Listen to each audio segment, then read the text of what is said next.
السلام عليكم ورحمة الله وبركاته. حمدا لمن خلق الإنسان وعلمه البيان، والصلاة والسلام على رسول الله وعلى آله حزب الله وصحبه جند الله، وبعد.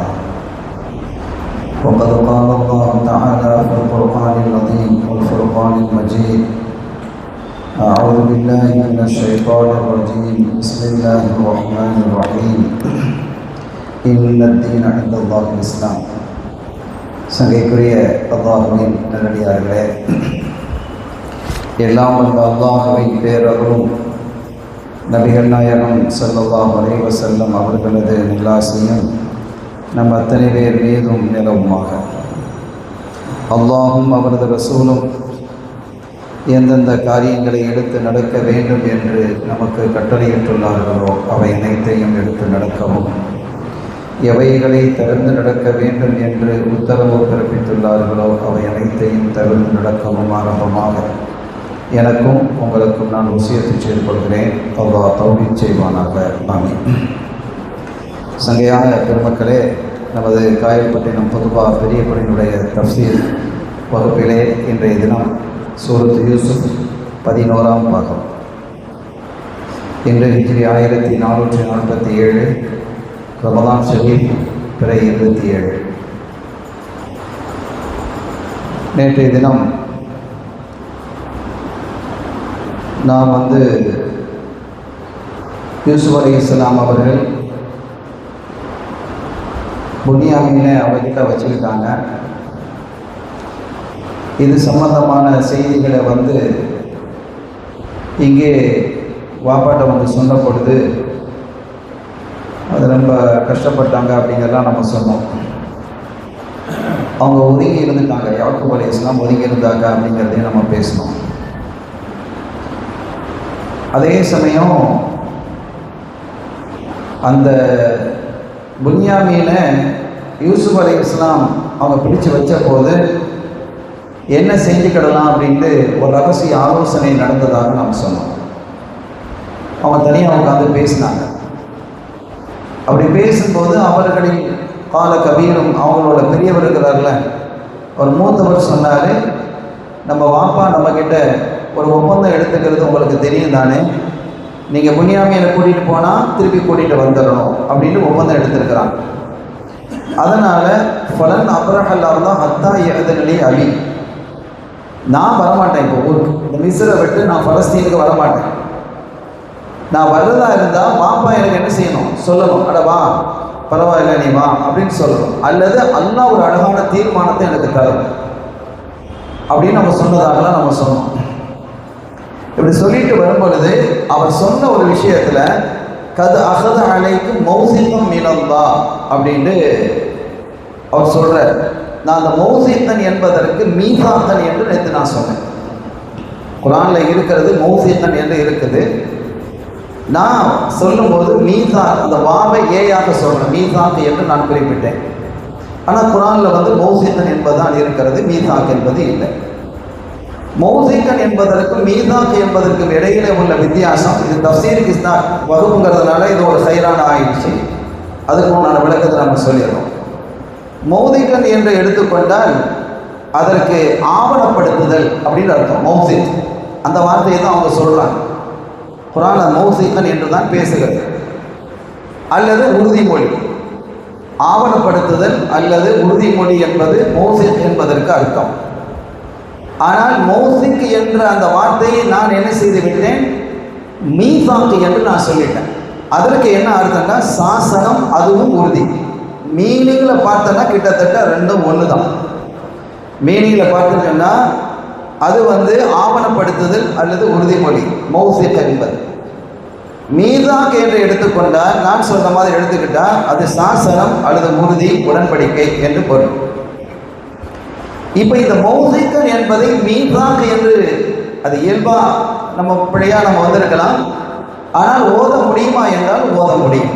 மீசாக் என்ற மௌசிகன் என்பதை மீசாக் என்று ஓத கது அகத அலைக்கும் மௌசிகம் மீனல்தான் என்பதை கது அகத அலைக்கும் மீசாக்கம் மீனல்தான் ஓதலாம்னா ஓதலாம். இப்போ குர்ஆனில் வந்து நான் அதை மீண்டும் ஞாபகப்படுத்தினேன், இது தஃசீருடைய வகுப்புங்கிறதுனால இதெல்லாம் நம்ம குர்ஆன் எவ்வளோ அழகானது எவ்வளோ விரிவானது அப்படிங்கிறத தெரியறதுக்காக சொல்கிறேன்.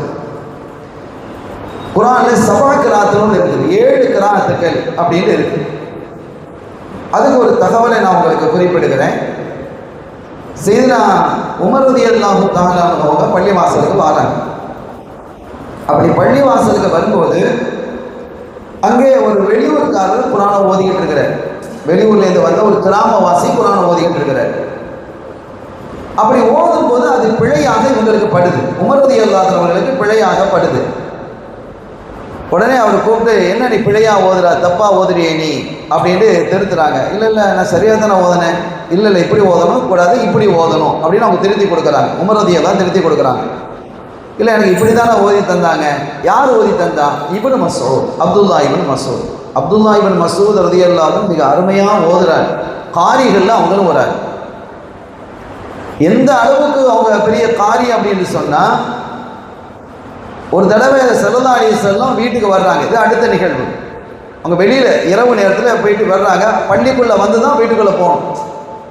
அவங்க வீடு இப்படி இருக்கும், இது பள்ளி, இது பள்ளி வீடு இருக்குது, பள்ளியோடு சேர்ந்தான வீடு. இப்போ ஸல்லல்லாஹு ரவுதா ஷரீஃப் இருக்கு இல்லையா, ரவுதா ஷரீஃப் வந்து ஆயிஷா நாயுடைய வீடு. அதோட பக்கத்தில் தான் ரவுதத்துல் ஜன்னா நம்ம போய் தொழுகிறோமே, அது பள்ளி வாசல். அது இருக்குது. முன்னால் உள்ளதுன்னா பின்னால் எக்ஸ்டென்ஷன் பண்ணது. அப்போ பள்ளிக்குள்ளே போகும்போது அந்த இருட்டில் ஒரு ஆள் நின்று தொழுதுகிட்டு இருக்கிறாரு. ஓதுறது அவ்வளோ அழகாக இருக்குது.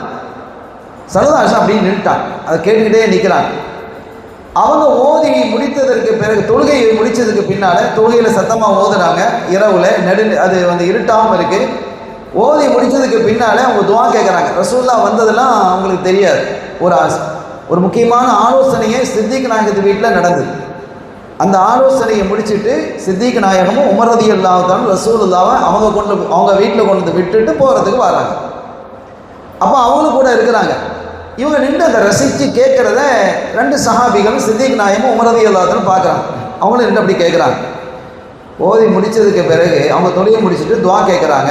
அப்போ ஸல்லல்லாஹு சொல்கிறாங்க, இப்னு அப்திவும் அப்துல்லா இப்னு மஸ்ஊதுக்கு அப்படி சொல்கிறது, நீங்கள் கேளுங்க, கண்டிப்பாக உங்களுக்கு கிடைக்கும். நீங்கள் அவ்வளோ அழகாக ஓதுனீங்க, குர்ஆனை அவ்வளோ அழகாக ஓதிட்டு துவா கேட்டால் துவா கபூலாகுவாங்கிறாங்க.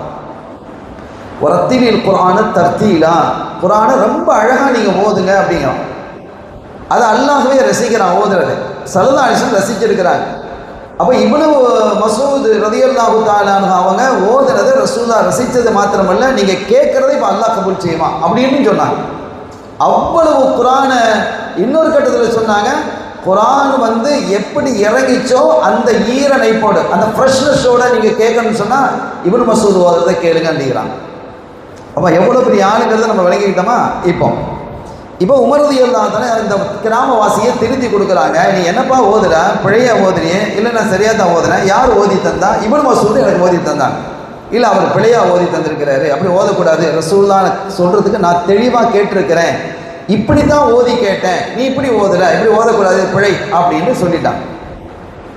இவர் நேர எழும்பி இப்னு மஸ்ஊத் ரலியல்லாஹு தஆலா வந்துட்டாங்க. இந்த கிராமவாசி, யா சாஹிப் ரசூலில்லா, ரசூலுடைய தோழர் அவர்களே, என்ன இப்படி நான் போன பள்ளிவாசலில் ஓதிக்கிட்டு இருந்தேன், ஒருத்தர் வந்து இப்படி இந்த யாரும் அவருக்கு இல்லை, ஒருத்தர் வந்து இந்த மாதிரி நான் ஓதுற தப்பு அப்படின்ட்டான். யார் சொன்னான்? இல்லை அங்கே இருக்கிறாரு இந்த மாதிரி ஆள், நீ ஓதி காட்டு, நீ எந்த இடத்துல தப்புன்னு ஓதி காட்டு. ஓதி காட்டுறான், கரெக்டாக தானே ஓதுறான். இல்லை இது தப்பு, இப்படி ஓதுங்க. இல்லை நான் சொல்லி தான் கரெக்டு அப்படிங்கிறாங்க. யாருன்னு பார்த்தா உங்களுக்கு உடனே என்ன செய்ய, இப்போ இவங்க என்ன செஞ்சுக்கிட்டிருக்கிறாங்கன்னா, ஒட்டகத்துக்கு உணவை தயார்படுத்திக்கிட்டு இருக்கிறாங்க. இந்த தவிடு அதெல்லாம் வைப்பாங்க இல்லையா, கையெல்லாம் அப்படி இருக்குது, கையை வச்சு அந்த உணவை குலைச்சிக்கிட்டு இருக்கிறாங்க. இப்போ என்ன ஆச்சு, அவங்க கொஞ்சம் கோபம் வரும். யாருக்கு? இப்னு மஸ்ஊத் கோபம் வரும். இப்போ அது ஏன் கோபம் வருது அப்படின்னு கேட்டால் அதுக்கு ஒரு நிகழ்ச்சி. இப்போ அதை வேற எங்கேயா போய்கிட்டே இருக்கும், இப்படி தொட்டு போய்கிட்டு இருக்கிறனால அதை நான் விடுறேன். அப்போ அவர்களுக்கு ஒரு கோபம் வரும். அவங்களுக்கு நேமமான காய்ச்சல் இருந்தது. அந்த காய்ச்சல் அவங்க கேட்டாங்க. அது தனி ஒரு வரலாறு நம்ம சொல்லிட்டோம். இப்போ அந்த சட்டுன்னு அந்த கோபம் வந்ததுனால, காய்ச்சல் வந்து கோபம் வரும், காய்ச்சல் சூடு தானே. உடனே என்ன பார்த்தா உமர் ரலியல்லாஹு அந்த கையை கூட கழுவாமல் அப்படியே பள்ளிக்கு வந்துட்டான். என்ன உமர், நீங்கள் நான் ஓதுறது தப்புன்னு சொன்னீங்களாமா? ஆமாம் தப்புன்னு தான் சொன்னேன். தப்பாக வந்து தப்பு தானே சொல்ல முடியும். எப்படி ஓதி காட்டுறாரு. கரெக்டாக தானே ஓதுறாரு, இல்லை தப்பாக ஓதுறாரு. இப்படி ரசூலுல்லாஹ் இப்படி தான் ஓதுறது கேட்டிருக்கேன். ஸல்லல்லாஹு அலைஹி வஸல்லம் இருக்கிறாங்க. அப்போ ரசூலுல்லாஹ்ட்ட போவோம். எல்லாரும் 3 பேர் ரசூலுல்லாஹ்ட்ட வர்றாங்க. யார் ரசூலுல்லாஹ் இவர் ஓதுறது நான் ஓதி கொடுத்தது தப்புன்னு சொல்கிறாரு, இல்லை அவர் இப்படி ஓதுறாரு. அப்போ ஸல்லல்லாஹு சொன்னாங்க, உமர் நீங்கள் ஓதுங்க ஓதுனாங்க. ஆமாம் கரெக்டாக தான் ஓதுறீங்க, சரியாக தானே ஓதுறீங்க. இப்னு மஸ்ஊத் நீங்கள் ஓதுனாங்க. ஆமாம் சரியாக தானே ஓதுங்க. ரெண்டுமே சரி தானேங்கிறாங்க. உமர் ரலியல்லாஹு அன்ஹு குழம்பி போயிட்டாங்க. என்னடா அதுவும் சரிங்கிறாங்க இதுவும் சரிங்கிறாங்க அப்படின்ட்டு. அப்போ உமர் ரலியல்லாஹு அன்ஹு நெஞ்சில் தட்டி, அல்லாஹ் எனக்கு 7 வகையாக குர்ஆனை இறக்கியிருக்கிறான். 7 வகையாக இறக்கியிருக்கிறான். ஏன் என்னை உம்மத்துக்கு கொடுத்து அது ஒரு பெரிய சலுகை. அது இந்த முறையில் ஓத முடியல, ஒருத்தர் கஷ்டமாக இருக்குதுன்னா இந்த முறையில் ஓதலாம், இந்த முறையில் ஓதலாம், இந்த முறையில். ஒரு ஊருக்கு போகிறோம், ஒரு பாதை தான் இருக்குதுன்னா அந்த பாதை வழியாக தானே போகணும். அந்த பாதை அடைப்பட்டுன்னா அந்த ஊருக்கே போக முடியாது. 2 பாதை இருந்தால் இந்த பாதை அடைப்பட்டால் இதில் போகலாம். 3 பாதை இருந்தால் 2 பாதையும் அடைப்பட்டால் 3ல் போகலாம். இப்படி 7 பாதைகள் இருந்தால் வசதி தானே. அதே மாதிரி என்னுடைய உம்மத்துக்கு அல்லாஹ் தஆலா இலகுவாக ஆக்கி கொடுத்திருக்கிறான். 7 வகையாக ஜிப்ரீல் அலைஹிஸ்ஸலாம் அவனுக்கு ஓதி காட்டினாங்க. எல்லா இடத்துலையும் 7 வகை வரணும்னு இல்லை, எல்லா இடத்தையுமே 7ஆம் வகை. சில அல்ஹம்துலில்லாஹி ரப்பில் ஆலமீன், இது எல்லா 7 இடத்துலையும் அல்ஹம்துலில்லாஹி ரப்பில் ஆலமீன் தான், இதில் மாற்றம் கிடையாது. அர் ரஹ்மானிர் ரஹீம் அது எல்லாத்துலேயும் இதே 7 இடத்துலையும் அர் ரஹ்மானிர் ரஹீம் தான் ஓதணும். மாலிகி யௌமிதீன் இது 2 விதமாக ஓதலாம். மாலிகி யௌமிதீன் ஓதலாம், மலிகி யௌமிதீன் ஓதலாம். மாலிகி யௌமிதீன்னா என்ன அப்படின்னா மறு உலகத்தினுடைய சொந்தக்காரன், மாலிக்கின்ற சொந்தக்காரன். மலிக்கு யௌமிதீன் ஓதுனா மறு உலகத்தினுடைய அரசன். மலிக்கின்ற அரசன், மாலிக்கின்ற சொந்தக்காரன். இப்போ இந்த 2 வகையாகவும் ஸல்லல்லாஹு அலைஹி வஸல்லம் ஓதி காட்டியிருக்கிறாங்க. இதே மாதிரி குர்ஆனில் நிறைய இடம் இருக்குது. ஃபி ஆமதின் முமத்ததா அப்படிங்கிறத ஃபி உமுதின் முமத்ததா அப்படின்னு ஓதலாம். யஹ்ஸபு எங்கெல்லாம் வருதோ அங்கெல்லாம் யஹ்ஸிபுன்னு ஓதலாம். இமாலான்னு ஒரு கிராத்து, அந்த 7 கிராத்துல இமாலான் இருக்குது. ஒல்லுஹா ஒல்லைலி இதா சஜா மா வத்தஅக ரப்புக வமா கலான் ஓதணும் இல்லை, அதை இமாலாவா ஒன்று வருது, அது ஒரு கிராத். ஒல்லுஹே ஒல்லைலி இதா சஜே மா வத்தஅக ரப்புக வமா கலே இப்படி ஓதலாம். ஒரு நாளைக்கு தொழுகிற ஓதலாம். ஓதனா பின்னால் மாமுகள் சிரிச்சிடக்கூடாது, என்னடா இது வளமையாக உங்களுக்கு வித்தியாசமாக ஓதலாம். இப்படி 7 விதமாக என்ன செஞ்சுருக்கிறாங்க, ஓதி காட்டிருக்கிறாங்க. 7 கிராத் இருக்குது. இப்போ 7 கிராத்துக்கு தாண்டி ஒரு 3 கிராத்து ஒன்று இருக்குது, 10 கிராத் இருக்குது. அசல் 7 தான். சஹாபிகளினுடைய ரிவாயத்தோடு வரக்கூடியது 7 கிராத்துகள். இந்த 7 கிராத்துகளில் எந்த கிராத்தையும் தொழுகையில் ஓதலாம். எக்ஸ்ட்ரா ஒரு 3 கிராத்து இருக்குது, அது தொழுகைக்கு வெளியில் ஓதலாம், தொழுகையில் ஓதக்கூடாது. அது ஆய்வு, இமாம்களுடைய ஆய்வு பிரகாரம் இந்த வார்த்தை இப்படி ஓத முடியும், இப்படி ஓத முடியும் அப்படின்னு நினைச்சாங்க, சொல்லி தருவாங்க. அப்போ ஹைத்தலக் இருக்குல்ல, ஹைத்தலக்னு வரும், சூரத் யூசுஃப்ல தான் வருது, அது ஹீத்தலக் அப்படின்னு ஓதலாம். இப்படி பல முறைகள் இருக்கு. அதே மாதிரி இப்போ நம்ம செய்திக்கு வரோம். இந்த மௌசிகன் என்பதை மீசாக் என்று ஓதலாமா என்றால் ஓதலாம். மீசாக் என்ற நான் நினச்சி சொல்லலை, அது இயல்பாக என்னை அறியாமல் தான் அந்த மீசாக் என்பது வாயில் வந்தது. நான் மௌசிகன் ஓதுறேன்னு நினச்சிக்கிட்டே மீசாக்கன்னு ஓதிக்கிட்டேன். நேற்று வாசிக்கும் போது ஒரு சகோதரர் நமக்கு திருத்தி தந்ததுனால இந்த செய்திகளை சொல்வதற்கும் அது ஒரு வாய்ப்பாக ஆயிடுச்சு.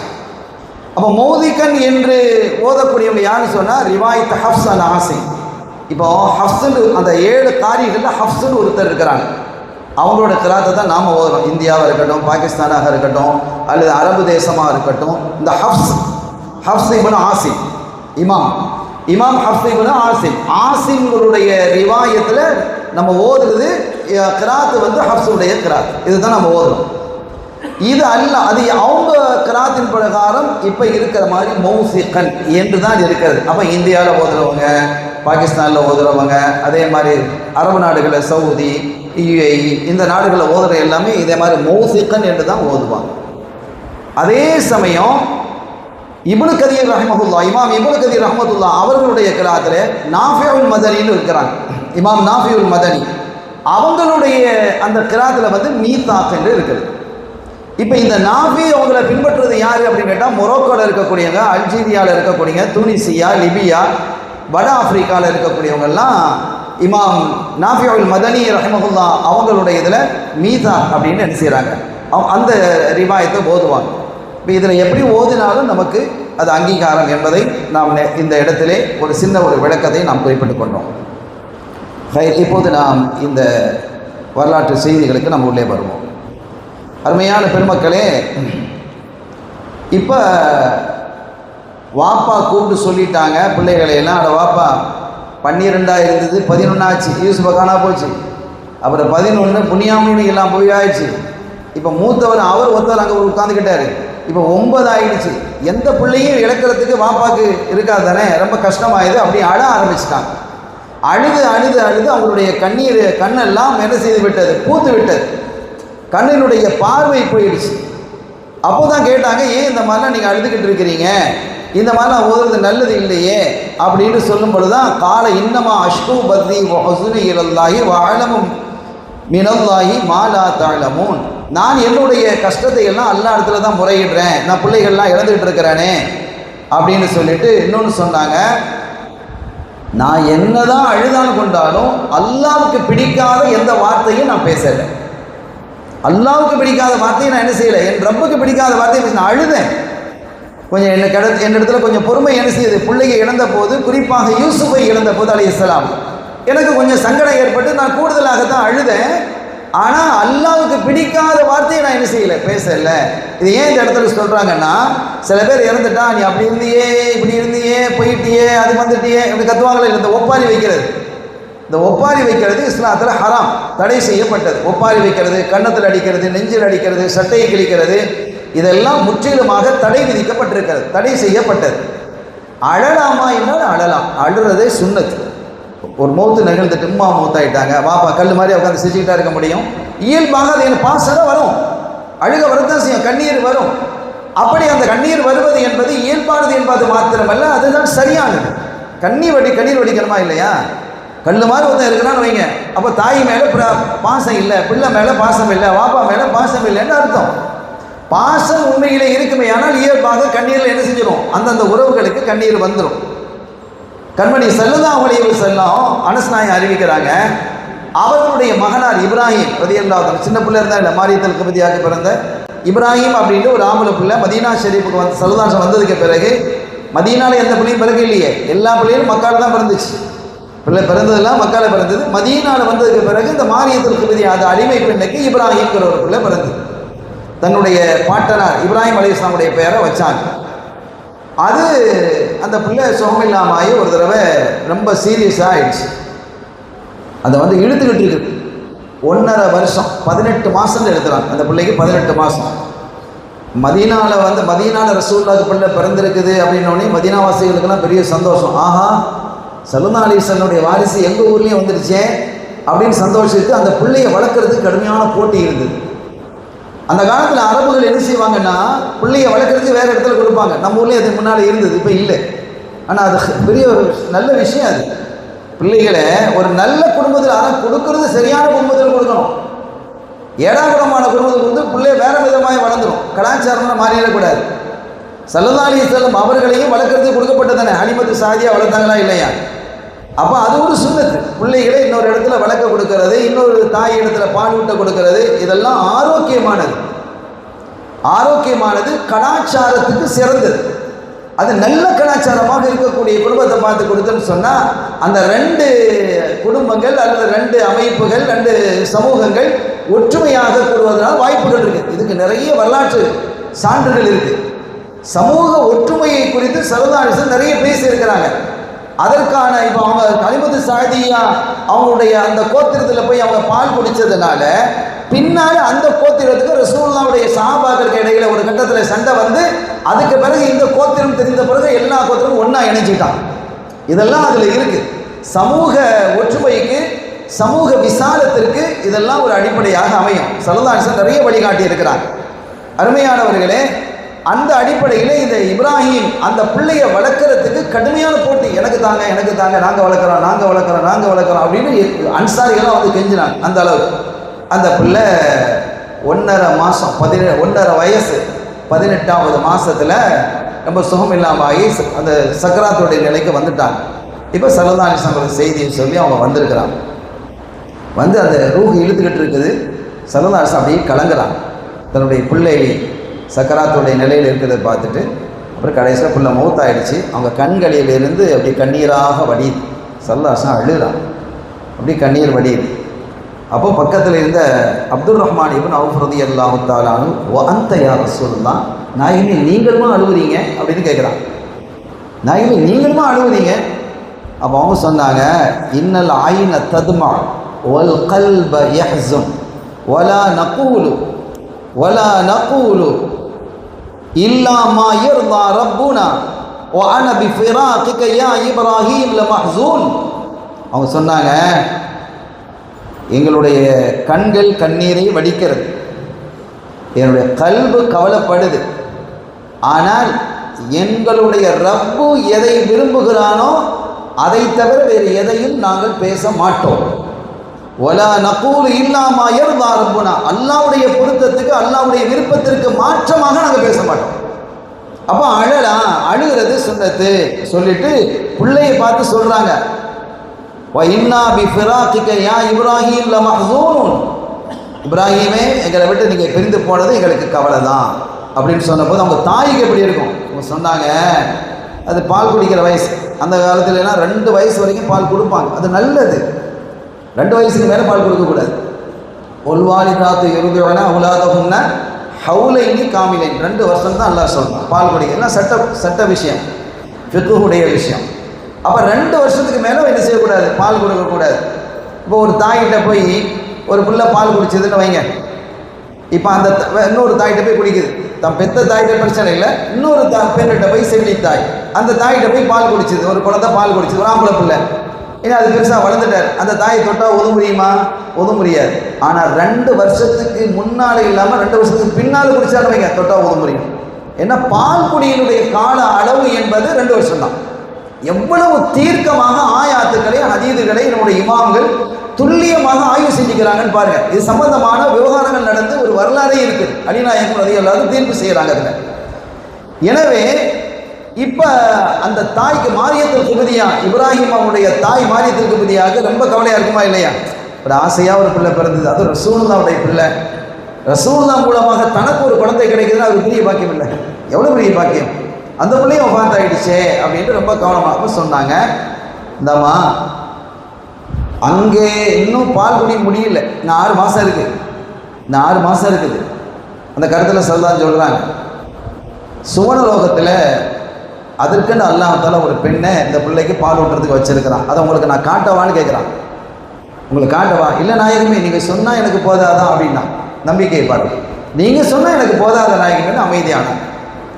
அப்போ அவங்க என்ன சொல்கிறாங்க, ஒலா நகூலு இல்லாமா யர்தா ரப்புனா, எங்களுடைய ரப்பு எதை விரும்புனானோ அதைத்தான் நாங்கள் பேசுவோம், அவன் விரும்பாததை நாங்கள் என்ன செய்ய மாட்டோம், பேச மாட்டோம் அப்படின்னாங்க. இதை தான் ஆரம்பத்தில் யார் சொன்னா? யாக்கூப் அலைஹிஸ்ஸலாம் சொன்னாங்க. ஆமாம், நான் அழுதேன், என் பிள்ளைய காணா அப்படின்னா அழுது கண் பார்வையெல்லாம் போனது உண்மைதான். ஆனால் அல்லாஹ் விரும்பாததை நான் என்ன செய்யலை, பேசலை, நான் பேச மாட்டேன் அப்படிங்கிறத அவங்க என்ன செஞ்சாங்க, சொல்லி காட்டினாங்க. இப்போ அதற்கு பிறகு நீங்கள் மீண்டும் மிஸ்ருக்கு போங்க, போய் யூசுஃபை தேடுங்க, புன்யாமீனை கண்டுபிடிக்க பாருங்க. அப்போ யூசுஃபை தேடுங்க அப்படின்னு சொன்னாலே என்ன அர்த்தம்? யூசுப் அலைஹிஸ்ஸலாம் உயிரோடு இருக்கிறாங்கிறது அவங்களுக்கு விளங்குது. ஏன்னா இவங்கெல்லாம் வந்து ஓனாய் கடிச்சு செத்து போயிட்டாங்கன்னு சொல்லிட்டு இருக்கிறாங்க, ஷஹீத் ஆகிட்டாங்க, மௌத்தாயிட்டான்னு சொல்லிட்டு இருக்கிறாங்க. அவங்க ஹயாத்தா இருக்கிறாங்கிறது அவங்க விளங்குறாங்க. ஆனால் எங்கே இருக்கிறாங்கன்னு தெரியல, அதான் அறிவிச்சு கொடுக்கல. இப்போ நீங்கள் போங்க, எல்லா பிள்ளைகளையும் அந்த 3 பேரையும் கண்டுபிடிச்சி நீங்கள் என்ன செய்யுங்க, எல்லாத்தையும் கொண்டு வாங்க, எல்லாத்தையும் ஒன்று சேர்க்குமாறு அல்லாஹ்விடத்தில் நான் கேட்டு இருக்கிறேன் அப்படின்னு சொல்லிட்டு, சரி இப்போ புன்யாமீனை அந்த அரசர் பிடிச்சி வச்சுட்டாரு, மிஸ்ருடைய அரசர் பிடிச்சி வச்சிருக்கிறார், அவருக்கு நான் ஒரு கடிதம் ஒன்று எழுதுகிறேன், அந்த கடிதத்தையும் நீங்கள் கொண்டு கொடுங்க என்று கடிதம் எழுதுறாங்க பாருங்க. அது கொஞ்சம் பரக்கத்தை அதை வாசித்து காட்டுறேன். பிஸ்மில்லாஹிர் ரஹ்மானிர் ரஹீம் மீ யாக்கூப் இஸ்ராயில் இப்னு இஸ்ஹாக் இப்னு இப்ராஹிம் கலீலுல்லாஹ் இலா அஸீஸ் மிஸ்ர். கலீலுல்லாஹ் இப்ராஹிம் அலைஹிஸ்ஸலாம் அவருடைய பேரர், இஸ்ஹாக் அலைஹிஸ்ஸலாம் அவருடைய மகனார். இஸ்ராயில் என்ற யாக்கூப் எழுதுவது. இந்த பனு இஸ்ராயில் நம்ம சொல்கிறோம் இல்லை, பனு இஸ்ராயில் யார்? இஸ்ராயில் என்பது யாக்கூப் அலைஹிஸ்ஸலாத்துடைய பேர், இன்னொரு பேர். பனுன்னா ஆம்பளை பிள்ளைகள், அப்போ பனு இஸ்ராயில்னா யாக்கூப் அலைஹிஸ்ஸலாத்துடைய பிள்ளைகள். இந்த 12 பிள்ளைகள் இருந்தாங்கல்ல, இவங்க தான் பனு இஸ்ராயில். இந்த 12 பேருடைய வாரிசுகள் தான் பனு இஸ்ராயில்களாக பார்க்கப்படுது. நீங்கள் பனு இஸ்ராயில்னா என்னங்கிற பொருள் நீங்கள் விளங்கிக்கிடணும். இஸ்ராயில் என்பது யாக்கூப் அலைஹிஸ்ஸலாம் அவர்களுடைய இன்னொரு பெயர், யாக்கூப் அலைஹிஸ்ஸலாமுடைய ஒரு சிறப்பு பெயர். அவங்களுடைய பிள்ளைகளை பனு இஸ்ராயில்ங்கிறது. அந்த பனு இஸ்ராயேலுடைய கூட்டம் தான் இந்த ஒரு பெரிய கூட்டம். அதுக்கு பின்னால் தான் மூசா நபிலாம் பின்னால் வர்றாங்க. அந்த பனு இஸ்ராயேலில் வந்தவங்க தான் மூசா நபி. மூசா நபியை வச்சு பனு இஸ்ராயேல் இல்லை, பனு இஸ்ராயேல் யாக்கூப் அலைஹிஸ்ஸலாத்தை வச்சு வந்துடுச்சு. அது ரொம்ப காலத்துக்கு முன்னாடி. அப்போ இஸ்ராயேல் என்று சொல்லக்கூடிய யாக்கூப் இஸ்ஹாக் அலைஹிஸ்ஸலாம் அவருடைய மகனாகிய இப்ராஹிம் அலைஹிஸ்ஸலாம் கலீல் அவருடைய பேரராகிய நான் இலா அசீஸ் மிஸ்ர், மிஸ்ருடைய அரசருக்கு எழுதி கொள்வார். அம்மாபாத் இன்னா அஹ்லு பைத்தின் முஅக்கலின் மினல் பலா, நாங்கள் சோதனைக்குள்ளாக்கப்பட்ட நபிமார்களுடைய குடும்பம். ஏன்னா எங்களுடைய ஜத் இப்ராஹிம் அலைஹிஸ்ஸலாம் நம்ரூதுடைய நெருப்பினால் சோதிக்கப்பட்டார்கள். சபர, பொறுமையாக இருந்தாங்க. அதே மாதிரி என்னுடைய சாச்சா இஸ்மாயில் அலைஹிஸ்ஸலாம், பெரியப்பா, என்னுடைய பெரியப்பா இஸ்மாயில் அலைஹிஸ்ஸலாம் அவர்கள் அறுக்கப்பட்டாங்க. அவங்களும் சபர, பொறுமையாக இருந்தாங்க. ஒவ்வொரு வகையில் இப்போ நான் இருக்கிறேன், எனக்கு என்னுடைய பிள்ளைகள் எல்லாம் என்ன செஞ்சிருக்குது, விடுக்கப்பட்டுடுச்சு. ஆனால் நான் பொறுமையாக தான் இருக்கிறேன். கவலை இருக்கிறது என்றாலும் கூட நான் அல்லாஹ்வுக்கு பொருத்தமில்லாத வார்த்தைகள் எல்லாம் நான் பேசல. இது அல்லாஹ்வுடைய நாட்டம். இப்போ அவங்க சொல்றாங்க, இவங்கெல்லாம் ஜஅலல்லாஹு அலைஹா, அல்லாஹ் தஆலா அவர்களுக்கெல்லாம் அந்த முன்னாள் சொன்ன அவங்களுக்கெல்லாம் அல்லாஹ் சலாமத்தை கொடுப்பான என்று சொல்லிட்டு, இப்போ நான் என்னுடைய பிள்ளைகள் அங்கே வந்த இடத்துல புன்யாமீன் ஒரு பிள்ளையை நீங்கள் பிடிச்சி வச்சுக்கிட்டீங்க. அவர் திருநதாக நீங்கள் சொல்லி பிடிச்சி வச்சிருக்கிறீங்க. நாங்கள் நபிமார்களுடைய குடும்பம், திருடெல்லாம் செய்ய மாட்டோம். ஒலா நலிது சாரிகன், நாங்கள் ஒரு திருடனை பிள்ளையாக பெற்றெடுக்கவும் மாட்டோம். அவங்க சொல்கிறாங்க ஒலா நலிது சாரிகன், ஒரு திருடனை கூட நாங்கள் என்ன செய்ய மாட்டோம், பிள்ளையாக பெற்றெடுக்க மாட்டோம். ஆனால் அது எப்படி நடந்ததுன்னு எங்களுக்கு தெரியல. எங்கள் பிள்ளைகள் திருடாது, ஆனால் என்ன நடந்ததுன்னு அந்த இடத்துல இல்லை. எனவே சரி, எப்படியோ இதுவும் நடந்துருச்சு. இப்போ இதெல்லாம் நீங்கள் மனசில் வச்சுக்கிடாம, ஏற்கனவே ஒரு பிள்ளையை நான் இழந்திருக்கிறேன், யூசுப் என்ற பிள்ளையை நான் இழந்து அதை சட்டையை கொண்டு காட்டினாங்க. அந்த சட்டையை கொண்டு என்ன செஞ்சாங்க, காட்டினாங்க. அது ஓனாய் கடிச்சிட்டுன்னு சொல்லி. ஆனால் எனக்கு அது நம்பிக்கை இல்லை. மொத்தத்தில் இப்படி என்னுடைய பிள்ளையை நான் ஏற்கனவே யூசுப்பை நான் இழந்திருக்கிறேன். நான் இழந்து அதில் அழுது என்னுடைய பார்வையெல்லாம் போயிடுச்சு. வயோதிகத்தில் நான் இருக்கிறேன். இப்போது எனக்கு கூன் வேற, இந்த பிள்ளை புன்யாமீன் போனதுனால என்னுடைய கவலையினால் என்னுடைய முதுகில் வளைய ஆரம்பிச்சிருச்சு. அப்போ கவலைகள் அதிகமாக இருந்தால் முதுகு வளையங்கிறது விளங்குறோம். கவலைகள் அதிகமாக இருந்தால் அது சம்பந்தமாக அடுத்து இன்னொன்று வருது இல்லை, ஒரு செய்தி வருது. அந்த செய்தியில் இந்த கண் பார்வை, இந்த கூன் உள்ளது, இது சம்பந்தமான தொடர்புகளை முஃபஸ்ஸீரீன்கள் எழுதுகிறாங்க. ஆக இப்படியெல்லாம் எனக்கு என்னுடைய நிலைமை வந்துடுச்சு. ஆகவே இதெல்லாம் நீங்கள் பொருட்படுத்தாமல் இந்த ஒரு இறைவனுடைய தூதருங்கிறதையும் நீங்கள் கவனத்தில் கொண்டு, நாங்கள் அப்படி செய்கிறது இல்லை அப்படிங்கிற நீங்கள் ஒரு பெருந்தன்மையோடு எங்கள் பிள்ளைகளை எங்களோட சேர்த்து வைங்க அப்படின்னு ஒரு கடிதத்தை என்ன செய்கிறாங்க, கொடுத்து அந்த கடிதத்தையும் கொடுத்து அனுப்புகிறாங்க. இப்போ அந்த கடிதத்தையும் வாங்கிக்கிட்டு கொஞ்சம் அன்பளிப்பு பொருட்களையும் எடுத்துக்கிட்டு, திருப்பி மக்களுக்கு தேவையான பொருட்கள் இருக்குது, இன்னும் மக்களுக்கு கொடுக்க வேண்டியது இருக்குது, அதற்கான விலைகளையும் எடுத்துக்கொண்டு அவங்க வர்றாங்க. மிஸ்ரிலிருந்து பலஸ்தீனத்துக்கு வர்றாங்க. அப்போ அன்றைய காலத்தில் வணிக பாதை, அந்த வணிக பாதை வழியாக தான் வருவாங்க. ஏன்னா ஷார்ட் பாதையெல்லாம் போக முடியாது, திருடர்கள்லாம் இருப்பாங்க, வணிக பாதைன்னு இருக்கும். அப்போ அந்த வணிக பாதைங்கிறது அன்றைய காலத்தில் இன்றைக்கி அளவு பார்க்கும்போது ஏறக்குறைய 500 கிலோமீட்டர். இப்போ 500 கிலோமீட்டருங்கிறது மெட்ராஸ் தூரமும் இல்லை, சென்னை தூரமும் இல்லை தானே. நம்ம ஊர்லேருந்து கிட்டத்தட்ட 608 கிலோமீட்டர் சென்னை. ஆனால் 500 கிலோமீட்டருங்கிறது அந்த காலத்தில் பெரிய தூரம். ஏன்னா அவங்க பஸ் இருக்குதா, கார் இருக்குதா, பைக் இருக்குதா, ஒன்றும் கிடையாது. இந்த வெயிலில் தான் அவங்க போகணும், பாலைவனத்தில் போகணும், தண்ணீர் பிரச்சனை இருக்கும், உணவு பிரச்சனை இருக்கும், இடையில திருடர்கள் பிரச்சனைகள் வரலாம். இதெல்லாம் அது பெரிய விஷயம். அதனால் தங்கி தங்கி தங்கி தங்கி பாதுகாப்பான இடத்துல தங்கி தங்கி என்ன செய்வாங்க, போவாங்க. இப்படி போகிறது கிட்டத்தட்ட 500 கிலோமீட்டர். ஆனால் இன்றைக்கு என்னன்னு கேட்டால் 375 கிலோமீட்டர் தான். ஷார்ட்டாக ரோடை போட்டு விட்டுட்டான். பலஸ்தீன்லேருந்து நீங்கள் மிஸ்ரு போகிறதாக இருந்தால் 375 கிலோமீட்டர், 125 கிலோமீட்டர் குறைஞ்சிச்சு. இப்போ அந்த பாதை இருக்குன்னா இருக்குது. ஸல்லல்லாஹு அலைஹி வஸல்லம் மக்கா ஷரீஃபில் மதீனா ஷரீஃபுக்கு போகும்போது போகிற பாதை வேத தானே. இப்போ நாம் போகிற பாதையிலே அவங்க போனாங்க, ரோடை போட்டுட்டான். அது அவங்க எவ்வளோ நாள் ஆச்சு, ஒரு வாரம் தாண்டியது. இப்போ அவங்க போன இடத்துல இப்போ பாதை போட்டுக்கிட்டு இருக்கிறோம். சில ஹிஜ்ரத்தினுடைய பாதை, தரீகா ஹிஜ்ரா அப்படின்னு சொல்லி இப்போ பாதை போட்டு அது புதுசாக ஓப்பன் பண்ணுறதுக்கு இருக்கிறான். போகிற வழியிலெல்லாம் குடில்கள் அது இதெல்லாம் வச்சு எல்லாம் டூரிசமாக ஆக்கிக்கிட்டு இருக்கிறான். சரி, அது போகட்டும். அப்போ இன்னைக்குடைய காலத்தில் எடுத்துக்கிட்டால் அது ஒரு 375 கிலோமீட்டர். இன்றைய காலத்தில் அந்த மிஸ்ருடைய எண்டிலிருந்து, பலஸ்தீனுடைய எண்டிலிருந்து மிஸ்ருடைய அந்த பார்டரை தொடும்போது 375 கிலோமீட்டர் ஆகிறது என்பதை நாம் விளங்கிக் கொள்வோம். அருமையானவர்களே, இப்போ நேராக அவங்க சேர்ந்துட்டாங்க. நேராக இதுக்குள்ளே வந்தாச்சு. வந்து அரண்மனைக்குள்ளே போயிட்டாங்க. வந்து அரசர்கிட்ட கொண்டு போய் பேசுகிறாங்க. அரசரே, எங்களை நீங்கள் கண்ணியப்படுத்தினீங்க. யா அய்யுஹல் அஸீஸ் மஸ்ஸனா வ அஹ்லனா துர் வ ஜினா பி பிதாஅத்தின் முஸ்ஜாத்தின் ஃபௌஃபி லனல் கைல வ தஸத்தக அலைனா இன்னல்லாஹ யஜ்ஸில் முத்தஸத்திகீன். அரசரே, எங்கள் குடும்பத்தில் ரொம்ப வேதனைகள் தொட்டுடுச்சு. எங்கள் வாப்பா ரொம்ப கவலைப்பட்டிருக்கிறாங்க, ரொம்ப சங்கடப்பட்டிருக்கிறாங்க. இப்போவும் சில பொருட்களை நாங்கள் கொண்டு வந்திருக்கிறோம். ஒரு அற்பமான பொருளை தான் கொண்டு வந்திருக்கிறோம் உணவுகளை வாங்கிட்டு போகிறதுக்கு. அதோட எங்களுடைய விஷயத்தை பேசுகிறதுக்கு நாங்கள் வந்திருக்கிறோம். எங்கள் வாப்பா ஒரு லெட்டர் ஒன்று தந்திருக்கிறாங்க. அந்த லெட்டரை படிச்சுட்டு அதற்கான பதிலையும் நீங்கள் தர வேணுமாறு நான் கேட்டு கொடுக்குறோம் அப்படின்னு சொல்லி இந்த கடிதத்தை கொடுக்குறாங்க. அந்த கடிதத்தை அவங்க படிக்கிறாங்க. வாப்பா எழுதுன கடிதம் இல்லையா? வாப்பா வேலை எவ்வளோ பாசம் யூசுப் நபிக்கு. யூசுப் நபி மேலே இருக்கிற பாசம் ரொம்ப அதிகம் யாக்கூப் அலைஹிஸ்ஸலாம் அவர்கள். வாப்பாவுடைய பாசம் என்னங்கிறது அவங்களுக்கு தெரியும். தன் பக்கத்திலேயே வச்சுருந்தாங்க. அப்போ அந்த கடிதம் அப்படியே படிக்கிறாங்க. அரசே அப்படின்னு எழுதிக்கிறாங்க. மிஸ்ர் அசீஸ் மிஸ்ருடைய அரசருக்கு அப்படின்னு எழுதிக்கிறாங்க. எப்படி இருக்கும் ஒரு வாப்பா மகனுக்கு எழுதுறது? அவளுக்கு தெரியாது இல்லை, அரசன் நம்ம மகன் தான் அரசராக இருக்கிறான்னு தெரியாது. கண் கலங்க ஆரம்பிச்சிச்சு. அப்படியே வாசித்து முடியும் போது அப்படியே கொட்டுன்னு அப்படியே கொட்டுது. கண்கள் இருந்து அப்படியே கண்ணீராக வடி. இப்போ அவங்கெல்லாம் பார்த்தாங்க, சரி அவருடைய மனசு இறங்கிட்டாரு, புன்யாமீனை நம்ம இடத்துல ஒப்படைச்சிடுவார் அப்படின்ட்டு பார்க்குறாரு. ஆனால் அதுக்கு மேலே அவங்க என்ன செய்கிறாங்க, இதுக்கு மேலேயும் நம்ம பொறுமையாக இருக்க அவசியம் இல்லை, மறைக்க வேண்டிய அவசியம் இல்லை, நம்ம யாருங்கிறத தெளிவுபடுத்திட வேண்டியது தான் அப்படின்னு ஒரு முடிவுக்கு வந்துட்டாங்க. இதுதான் முக்கியமான இடம். அப்போ நான் இது வரைக்கும் அவங்களுக்கு தெரியாதுல்ல, நம்ம தம்பி தான் அரசராக இருக்கிறாங்கிறது அவங்களுக்கு தெரியாது. இப்போ இதை நம்ம தெளிவுபடுத்திட வேண்டியதான் அப்படின்ட்டு என்ன செஞ்சாங்க, இது வரைக்கும் அவங்களுடைய தாய் பாஷை ஹிப்ரு மொழின்னு நம்ம சொன்னோம். அந்த மொழியில் இது வரைக்கும் யூசுப் அலைஹிஸ்ஸலாம் பேசலை. அவங்களுக்கு தான் 70 மொழி தெரியும்னு சொல்லிட்டோமே, 70 மொழி தெரியும் நம்ம பேசணும். அந்த மொழியில் பேசலை. மிஸ்ர் மொழியில் அவங்களுக்கு சகோதரருக்கு தெரியக்கூடிய வேறு மொழியில் தான் பேசுனாங்க, தாய் மொழியில் பேசலை. ஹிப்ரு உள்ளவங்களுக்கு யாருக்குமே தெரியாது.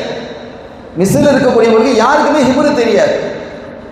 அந்த மாதிரி ஒரு நிலை. இப்போ என்ன செஞ்சிட்டாங்கன்னு கேட்டால், அல் அலிம்தும் மா ஃபஅல்தும் பி யூசுஃப வ அஹீஹி இது அன்தும் ஜாஹிலூன். ஹிப்ருவில் பேச ஆரம்பிக்கிறாங்க. இவங்களாம் திகைச்சிட்டாங்க. யார் இவர் பார்க்குறாங்க. ஆமாம், இப்போ நான் பேசுகிறேன்.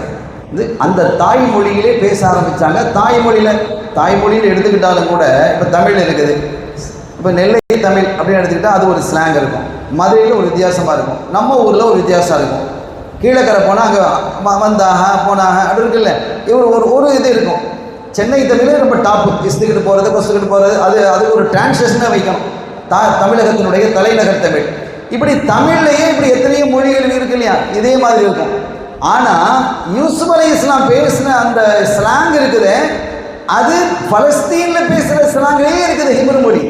அதுவும் அவங்க குடும்பத்தில் பேசுகிற வார்த்தைகள் அப்படியே இருக்குது. இவங்க அப்படியே கொஞ்சம் யோசிக்கிறாங்க, அப்படி பார்க்குறாங்க. சில அடையாளங்கள்லாம் வெளிப்பட ஆரம்பிச்சு இப்படி பார்க்குறாங்க. இப்போ இவங்க என்ன கேட்குறாங்க, ஏன்பா நீங்கள் யூசுஃபை என்ன பாடுபடுத்தினீங்க அப்படின்னு கேட்குறாங்க. ஒரு யூசுஃபுக்கு தம்பி இருந்தால் தான் என்கிட்ட சொன்னீங்களே, கதை சொன்னீங்களே, அவர் ஓனாய் கடிச்சு போச்சு, அவர் திருடுனா அப்படியா இப்படின்னு என்னெல்லாம் பேசுறீங்க இல்லையா, அவரை என்ன பாடுபடுத்தி இருக்கிறீங்க? யார் இவர் இப்படி பேசுகிறாரு? நீங்கள் அவர் கிணத்துல பிடிச்சி தண்ணீங்களா இல்லையா? புன்யாமீனுக்கு தெரியாது. கிணத்துல தள்ளும் போது புன்யாமீனை கூட்டிகிட்டு போகலை. அவங்க 10 பேரும் யூசுப் நபியை மட்டும் தான் கூட்டு போனாங்க. அதனால் புன்யாமீன் இது வரைக்கும் என்ன நினச்சிட்டு இருக்கிறாருன்னு கேட்டால், அந்த ஓனாயை கடிச்சிடுச்சு அப்படின்னு தான் அவங்க நினச்சிட்டு இருக்கிறாங்க. ஊர் மக்கள் நினச்சிட்டு இருக்கிறாங்க. பாப்பா நம்ப இல்லை, அது வேறு விஷயம். அதை நம்ம ஏற்கனவே சொன்னோம். ஓனாய் கடிச்சதுன்னு சொன்னால் அந்த ஓனாயின் அந்த சட்டையில் யூசுப் நபி சட்டையை கலத்துனாங்க, ரத்தத்தை தோய்த்தாங்க. அது என்ன, அது ஆட்டுக்குட்டியாக இருக்குது, அதனுடைய ரத்தம் தோய்த்து கொண்டு கொடுத்தாங்க. சரி இருக்கணும், அது ஏதோ அந்த ரத்தத்தை கண்டுபிடிக்கலாம் வச்சுக்கோங்க. சட்டை கிழிஞ்சிருக்கணுமா இல்லையா? சட்டையே கிழியலையே, நம்ம அன்றைக்கே சொன்னார். அப்போ அதுவே பார்த்துட்டாங்க, சட்டையை கிழியாமல் ஓனாய் சட்டையை கலத்திட்டா போய் கடிக்குது. ஓனாய் பிள்ளைகளுடைய சட்டைகள் எல்லாம் கலத்தி வச்சுட்டு போய் கடிக்குமா? இது என்னப்பா இது? அப்போ அது அவங்க விளங்கிக்கிட்டாங்க, இது ஓனாய் விஷயம் இல்லை, இந்த ஆட்கள விஷயம், நம்ம பிள்ளைகளோட விஷயம் தான் அப்படின்னு விளங்கிக்கிட்டாங்க. இப்போ கேட்குறாங்க. ஆனால் புன்யாமீனுக்கு அது தெரியாது. இப்போ அவங்க இருக்கிறாங்க, சபையில் அவங்களும் இருக்கிறாங்க. நீங்கள் கிணத்துல பிடிச்சி தள்ளுனீங்களே, என்ன பாடுபடுத்துனீங்க என்றெல்லாம் கேட்கும்போது, காலு இன்னக்கல அந்த யூசுப் கேட்குறாங்க, நீங்கள் தான் யூசுஃபா அப்படின்னு கேட்குறாங்க. அந்த அடையாளம் பார்க்குறாங்க. ஆமாம், அதே அழகு, அந்த இது இந்த பெரிய ஆளான ஒன்றே தெரியல, தாடி எல்லாம் இருந்திருக்கும். காலு இன்னக்கல அந்த யூசுப், நீங்கள் தான் யூசுஃபா அப்படின்னு கேட்குறாங்க. கால அன யூசுப், ஆமாம் நான் தான் யூசுப். வஹாத அஹி, என் தம்பி புனியாமின். கதமன் அல்லாஹு அலைனா, அல்லாஹ் எங்களுக்கு நிறைய உபகாரங்கள் செஞ்சிருக்கிறான். இன்னஹு மையத்தகி வஸ்பிர் ஃபஇன்னல்லாஹ லா யுதீஉ அஜ்ரல் முஹ்சினீன். யார் அல்லாஹ்வுக்கு பயந்து அவர்களுக்கு வரக்கூடிய சோதனைகளிலே பொறுமையாக இருக்கிறார்களோ அவர்களுடைய கூலியை அல்லாஹ் வீணடிக்க மாட்டான். அவர்களுக்கு நிறைவான கூலியை தருவான். சோதனைகள் வருதா, பொறுமையாக இரு, அல்லாஹ்வை அஞ்சிக்கொள். இப்படி நடந்தன்னு சொன்னா அல்லாஹ்வினுடைய கூலி அவன் தர்ற தகுதிக்கு ரேங்குக்கு இருக்கும், அவனுடைய ரேஞ்சுக்கு இருக்கும், அவன் அள்ளி தருவான். இன்னைக்கு பாரு, நான் அரசாங்கத்தில் உட்கார்ந்துருக்கேன். என்னை யாரை நீங்கள் கிணற்றிலே தள்ளினீர்களோ அந்த யூசுப் தான் நான். 20 திர்ஹத்துக்கு வித்தீங்களே, அட போய் 20 திர்ஹத்துக்காக விற்பா என்ன நீ? 20, அது எதனால வித்தாங்கிற காரணத்தையும் நம்ம சொன்னோம். 20 திர்ஹத்துக்கு நீங்க வித்தீங்களே, அந்த யூசுப் தான் நான். இன்றைக்கு அரசனாக இருந்து கொண்டிருக்கக்கூடிய யூசுப் அந்த யூசுப் தான். உங்களுக்கு உணவு தந்திருக்கக்கூடிய கந்து கொண்டு இருக்கக்கூடியவரும் அந்த யூசுப் தான் அப்படின்னு தன்னை என்ன செய்கிறாங்க, படுத்துறாங்க. அப்படியே அரண்டுட்டாங்க. காலு தல்லாஹி லகத் ஆதரக்கல்லாஹு அலைனா வ இன் குன்னா லகாதீன். யூசுப் எங்களை மன்னிச்சிருங்க, என்னை மன்னிச்சிருங்க. இப்போ யூசுப்லாம் அசீஸ்லாம் இல்லை, இப்போ சகோதரர் ஆகிட்டாரு. தம்பி அதுவும் காட்டாமல் இல்லை, தம்பி. லகத் ஆதரக்கல்லாஹு அலைனா, அல்லாஹ் எங்களை விட உங்களை அல்லாஹ் தேர்வு செஞ்சுட்டான். எங்களிலேயே அல்லாஹ் உங்களை ஒரு பெரிய இடத்துல கொண்டு வந்து வச்சுட்டான். ஒயின் குன்னால ஹாத்தீன், நாங்கள் தவறு இழைத்து விட்டோம், பிழை செய்து விட்டோம், எங்களை தண்டிச்சிடாதீங்க. இப்போ தண்டிக்கிறதுக்கு உண்டான பவர்ஃபுல்லாக தானே இருக்கிறாங்க அரசர்கள். தண்டிக்கிறதுக்கு உண்டான வாய்ப்புகள் எல்லாமே இருக்குது. இப்படிலாம் பண்ணிங்களப்பா, கிணத்துல தள்ளிங்களே, இந்த பயிர் பண்ணிங்களே. ஒரு சுதந்திரவாதியை கொண்டு அடிமையாக இருக்கிறது எவ்வளோ பெரிய, எல்லா ஷரியத்துலையும் ஹராம். ஒரு சுதந்திரவாதியை பிடிச்சிட்டு போய் அடிமையாக இருக்க முடியுமா? அது எவ்வளோ பெரிய பாவமானது. அது ஒரு நபீருக்குள்ள நபி என்ன மாதிரிலாம் நடந்திருக்குது. அதெல்லாம் நம்ம யோசிச்சு பார்த்தா ரொம்ப ஆச்சரியமாக இருக்கும். பெரும்பாவம் அதெல்லாம். அப்போ அவங்க சொன்னாங்க, காலல்லா தஸ்ரீப அலைக்கும் அல்யௌம், இன்றைய தினம் உங்களுக்கு எந்த விதமான நிபந்தனையும் விதிக்கப்படாத மன்னிப்பு, எதையும் நான் நிபந்தனை விதிக்க மாட்டேன். அவங்க லா தஸ்ரீப அலைக்கும் அல்யௌம், இன்னைக்கு நான் உங்களுக்கு யக்ஃபிருல்லாஹு லக்கும், அல்லாஹ் உங்களை மன்னிப்பானாக. அப்போ ஒரு ஆள் அல்லாஹ் உங்களை மன்னிப்பாங்க அப்படின்னு சொன்னாலே அவங்க மன்னிச்சுட்டாங்க தான் அர்த்தம். அல்லாஹ் யக்ஃபிரு லக்கும், அல்லாஹ் உங்களை மன்னிப்பானாக என்று சொன்னால் அல்லாஹ் அவங்க இவங்களும் அதை மன்னிச்சுட்டாங்க அப்படின்னு தான் அர்த்தம். ஒருத்தர் எனக்கு அநியாயம் செஞ்சார், அல்லாஹ் அவனை மன்னிப்பானாக அப்படின்னு நான் சொன்னால் நான் மன்னிச்சுட்டேன்னு தான் அர்த்தம். நீ அல்லாஹ் மன்னிப்பான்னு சொன்னா அப்படின்னா அப்படிலாம் அப்படியே பேசக்கூடாது. இந்த வார்த்தை எப்போது நாம் அல்லாஹ்வை முற்படுத்துகிறோமோ அப்போ அல்லாஹ் மன்னிப்பான், நீ மன்னிக்க மாட்டியோ அப்படி வந்துருமா இல்லையா? ஒருத்தனை மன்னிப்பு கேட்குறாரு, அல்லாஹ் அவனை மன்னிப்பான். அட நீ மன்னிச்சிட்டியே, நான் எங்கே மன்னிச்சேன், அல்லாஹ் மன்னிப்பான் தானே சொன்னேன், எப்படிலாம் பேச முடியாது. ஷரியத்தில் அல்லாஹ் மன்னிப்பானாக அப்படின்னு ஒருத்தர் சொல்கிறாருன்னா அவர் மன்னிச்சிட்டாருன்னு தான் அர்த்தம். அதை நம்ம தெளிவுபட்டுக்கணும். இல்லைன்னா இவர் தன்னை பெருசாக கருதுறாருன்னு அர்த்தமாயிடும். அப்போ அவங்க சொன்னாங்க, அல்லாஹ் தஆலா உங்களை மன்னிப்பானாக, யக்ஃபிருல்லாஹு லக்கும் வஹுவ அர்ஹமர் ராஹிமீன் அப்படின்ட்டு அந்த சப்ஜெக்டை முடிக்கிறாங்க. முடிச்சு இப்போ எல்லாருக்கும் சந்தோஷம், விருந்து, அது இது எல்லாத்தையும் ஒன்று. இப்போ எல்லாம் ஒன்றா சேர்ந்தாச்சு. 12 பிள்ளைகளும் ஒன்றா இருக்கிறான். அல்லாஹ் எப்படி சேர்த்து வைக்கிறான் பாருங்கள். ஒரு சின்ன பிள்ளையை அடிமையாக கொண்டு கிணத்துல தள்ளப்பட்டு அடிமையாக விற்கப்பட்டு ஒரு பெண்ணுடைய பிரச்சனையில் சிறையில் 12 வருஷம் உட்கார வச்சு அதுக்கு பிறகு அதிகாரியாக கொண்டு அரசனாக ஆக்கி வச்சிருக்கிறான்னு சொன்னால் அவனுடைய அந்த திட்டமிடுதல் என்பதை அல்லாஹ்வுடைய கற்பனைன்னு சொல்கிறோம் பாருங்கள். ஒல் கத்ரி ஹைரிஹி ஒ ஷர்ரிஹி மினல்லாஹி தஆலாங்கிறவன் நம்ம சும்மா சொல்லிட்டு போகிறோம். ஈமான் ஆமந்து பில்லாஹி வ மலாயிகத்திஹின்னு சொல்லி ஒல் கத்ரி ஹைரிஹி ஒ ஷர்ரிஹி மினல்லாஹ்னு சொல்லிட்டு போகிறோம். ஆனால் அதை நீங்கள் யோசிக்க ஆரம்பித்தா அல்லாஹ்வை தெரிய ஆரம்பிச்சிடலாம். அல்லாஹ்வினுடைய கலா கதிரி எத்தகையது என்பதை பற்றி நீங்கள் சிந்திக்க ஆரம்பித்தாங்க பாருங்கள். இப்படியே ஒரு கொஞ்சம் யோசிச்சு பாருங்கள். எப்படி உள்ள நிலையிலிருந்து எங்கே கொண்டு அல்லாஹ் வச்சிருக்கிறான். அன்றைய மிஸ்ர் என்பது உலகத்திலேயே மிகச்சிறந்த நாகரீகமான நாடுன்னு சொன்னோம். அதனுடைய உச்சத்தில் கொண்டு ரப்புல் ஆலமீன் அல்லாஹ் வச்சிருக்கிறான்னா எவ்வளோ பெரிய விஷயம் அப்படிங்கிறத நம்ம புரிஞ்சுக்கிடணும். அருமையான பெருமக்களே, இப்போ சந்தோஷமானது. மக்கள் எல்லாம் ரொம்ப நிம்மதியாகிட்டாங்க. இப்போ நீங்கள் என்ன செய்யுங்க, இப்போ நீங்கள் திரும்பி போங்க, போயிட்டு அம்மா பாப்பா எல்லாத்தையும் கூட்டிகிட்டு வாங்க. அதற்குண்டான வாகனங்கள்லாம் நான் தர்றேன், ஒட்டகங்கள் குதிரைகள் எல்லா ஏற்பாடுகளும் செஞ்சு கொடுத்து நீங்கள் போய் ரொம்ப சிறப்பாக அழகான முறையில் நீங்கள் கூட்டிகிட்டு வரணும். அன்றைக்கி அவங்களுடைய குடும்பத்தில் மட்டும், அதாவது யாக்கூப் அலைஹிஸ்ஸலாம், யாக்கூப் பிள்ளைகள், யாக்கூப் பிள்ளைகளுடைய பிள்ளைகள் இருக்கிறாங்கல்ல, இவங்க மட்டும் அந்த ஒரு வீடு எல்லாம் ஒரே வீட்டில் தான் இருப்பாங்க. 93 பேர் இருந்தாங்க, கூட்டு குடும்பம். 93 பேர் ஒரு வீட்டில் இருக்கிறாங்க. இன்னைக்கு கல்யாணம் முடிச்சுட்டா பொண்டாட்டியை தனியாக கூட்டிகிட்டு போகக்கூடிய சூழ்நிலை தான் நிறைய உருவாயிடுச்சு. அது பெரிய ஹைராகவும் இருக்குது. இல்லைன்னா அது உங்கள் கத்திமார்களுக்கு தான் அவங்க வந்து சேரும். இப்போ அந்த மாதிரி இருக்குது. ஆனால் உண்மையிலேயே என்னன்னா, அந்த குடும்பங்கிறது ஒரு பெரிய பரக்கத்தை. ஒரு காலத்தில் அப்படி தான் சாட்சி பெருமா மக்கள் எல்லாம் தொட்டிக்கட்டு வீடு தானே இருக்கும். வீடு 4 வீடு இருக்கும், கணவனு கணவனு கணவனு 4 வீடு. இதெல்லாம் அழகு. எல்லா கலாச்சாரமும் போயிடுச்சு. அப்போ அங்கே இதை பற்றியெல்லாம் நம்ம பேசணும், இதெல்லாம் நம்ம புரிஞ்சுக்கிடணும். நம்முடைய வாழ்க்கையில் கொஞ்சமாவது கொண்டு வரணுங்கிறதுக்காக தான் இந்த தஃசீர் வாக்கு கேட்கறதுக்கு மாத்திரமே நம்முடைய வாழ்க்கையில் கொண்டு வர்றது. அப்போ 93 பேர் அந்த குடும்பத்தில் இருந்திருக்கிறாங்க. அந்த 93 பேரையும் நீங்கள் கூட்டிகிட்டு வாங்க அப்படின்ட்டு சொல்கிறாங்க. ஆதியாகமம், பழைய ஏற்பாடு ஆதியாகமத்தில் 46வது அத்தியாயத்தில் 18, 19, ஏன்னா ரிலேட்டடாக தான் இருக்கும். இந்த மாதிரி சில விஷயங்கள் குர்ஆனோட ஒத்து போகும். ஏன்னா அது வேதங்கள் அங்கே இருந்து பின்னால் மாற்றப்பட்டுட்டு அந்த வேதங்களுடைய அந்த செய்திகள் அதில் இருக்க தான் செய்யுது. அதில் என்ன சொல்கிறது, உங்கள் தகப்பனையும் உங்கள் குடும்பத்தாரையும் கூட்டிக் கொண்டு என்னிடத்தில் வாருங்கள், நான் உங்களுக்கு எகிப்து தேசத்தின் நன்மையை தருவேன், தேசத்தின் கொடுமையை சாப்பிடுவீர்கள், இங்கே இருக்கக்கூடிய பரக்கத்தான உணவுகளை நீங்கள் சாப்பிடுவீங்க அப்படின்னு யூசுப் அலைஹிஸ்ஸலாம் யோசப் அவர் சொன்னார் அப்படின்னு அந்த ஆதியாகமத்தில் இடம்பெறுகிறது.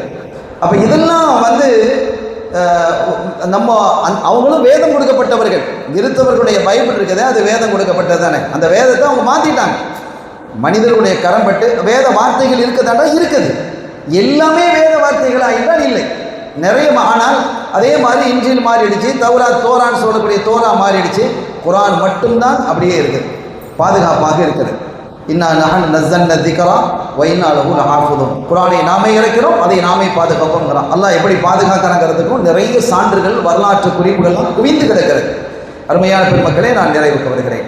ஆக இப்போ அவங்க கூட்டிகிட்டு வாங்க, நீங்கள் வாப்பா கண் தெரியலன்னு வேறு நீங்கள் சொல்கிறீங்க என்று சொல்லி ஒரு சட்டையை என்ன செய்கிறாங்க, தான் ஏற்கனவே அணிஞ்சிருந்த ஒரு சட்டையை கலக்கி அந்த சட்டையை கொடுக்குறாங்க. அந்த சட்டையை கொடுத்து இதை கொண்டு போய் நீங்கள் வாப்பாவுடைய முகத்தில் நீங்கள் என்ன செய்யுங்க, வைங்க, முகத்தில் போடுங்கன்னா முகத்தில் வைங்க. இது ஹபூ பி கமீசி ஹாதா ஃபஅல்கூஹு அலா வஜ்ஹி அபி யஅதி பஸீரா. நீங்கள் அப்படி வச்சுட்டா உங்களுக்கு பார்வை திரும்பிடும் அப்படின்னு சொல்கிறாங்க. ஒரு சட்டையை கொண்டு முகத்தில் வச்சா பார்வை திரும்புமா அப்படிங்கிற செய்தியெல்லாம் இன்ஷா அல்லாஹ் நம்ம நாளைக்கு விளக்கமாக பேசுவோம். அப்போ அப்படி நடந்ததா, என்ன நடந்தது என்பதை பற்றியும் சொல்ல போகிறோம். சட்டையை குறித்து 3 சட்டை வந்திருக்கு. ஒன்று யூசுப் நபியுடைய சட்டையை கலத்தி ஓனாயினுடைய ரத்தத்தை பூசினது, இன்னொன்று சுலைஹா அலைஹிஸ்ஸலாம் யூசுப் அலைஹிஸ்ஸலாம் சட்டையை கிழித்தது. இப்போ 3வது சட்டையை கொடுத்து விடுறாங்க. 3 சட்டைகள் வருது. 3 சட்டைகளுக்கு ஒவ்வொன்றுக்கும் தனித்தனி வரலாறுகளும் இருக்கிறது. இப்போ எல்லாத்தையும் பேச முடியாது. இந்த சட்டையை நம்ம சொல்லி ஆகணும். எந்த சட்டை இந்த கொண்டு போகிறாங்களே பார்வை வரும் அப்படின்னா என்ன மாதிரி, அது ஏன் அந்த சட்டைக்கு என்ன அவ்வளோ பெரிய பவர் அப்படிங்கிற செய்தி இன்ஷா அல்லாஹ் நாளைக்கு நாம் சொல்வோம். ரப்பல் ஆலமீன் அல்லாஹ் ஜல்ல ஷானஹு வ தஆலா குர்ஆனினுடைய அந்த சிறப்பு, குர்ஆனுடைய அழகு, இது நம்ம சொன்னோம் இல்லை, இந்த சபூ கராத்தை பற்றி நம்ம சொன்னோம் இல்லையா, இதெல்லாம் குர்ஆனினுடைய அழகு. அதெல்லாம் சில காரிகள் உட்காந்து ஓதுவாங்க, அந்த சபூ கராத்து உட்காந்து ஓதுவாங்க, கேட்க கேட்க பரவசமாக இருக்கும். அந்த வார்த்தைகள் அந்த ஒவ்வொரு கராத்தா மாறி மாறி ஓதும்போது நமக்கு அப்படியே ஒரு சுவனத்தில் பறக்கிற மாதிரி இருக்கும். அவ்வளவு அழகாக இருக்கும். குர்ஆனினுடைய இனிமை இருக்குது, குர்ஆனுடைய அற்புதம் இருக்குது, குர்ஆனுடைய அழகு ஃபஸாஹத் இருக்குது. அதுக்கு நிகராக எதுவுமே இல்லை, எதுவும் வராது. நீங்கள் குர்ஆனை நீங்கள் உண்மையாக அது சம்பந்தமான அது இலக்கிய தன்மையில் நீங்கள் படித்து பார்த்தீங்கன்னா ஆச்சரியப்பட்டு போவீங்க. சில இலக்கிய விஷயங்கள்லாம் நம்ம படித்து பார்க்கும்போது அப்படியே திகைப்பாக இருக்குது, ரொம்ப ஆச்சரியமாக இருக்குது. உச்சத்தில் இருக்குது குர்ஆன், வந்து இலக்கியத்தினுடைய உச்சம். நீங்கள் எந்த துறை எடுத்தாலும் அதில் உச்சம் தான், எவரெஸ்ட் தான், அதுக்கு மேலே ஒன்றும் கிடையாது. அப்படிப்பட்ட ஒரு குர்ஆனுக்காக ஒரு விளக்கம் சொல்வதற்கான ஒரு வாய்ப்பை அல்லாஹ் தஆலா இந்த தடவை நம்முடைய உலமாக்களுக்கு கேட்பதற்காக உங்களை ஏற்படுத்தியிருக்கான்னு சொன்னால் அது ஒரு பெரிய நியாமத்.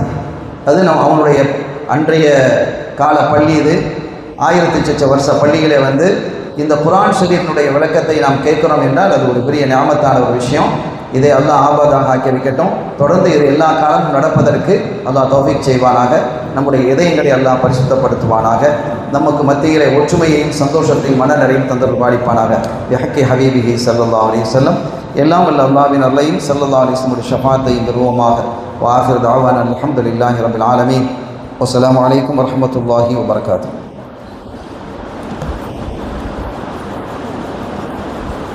الحمد لله رب العالمين. اللهم صل على سيدنا محمد وبارك وسلم عليه.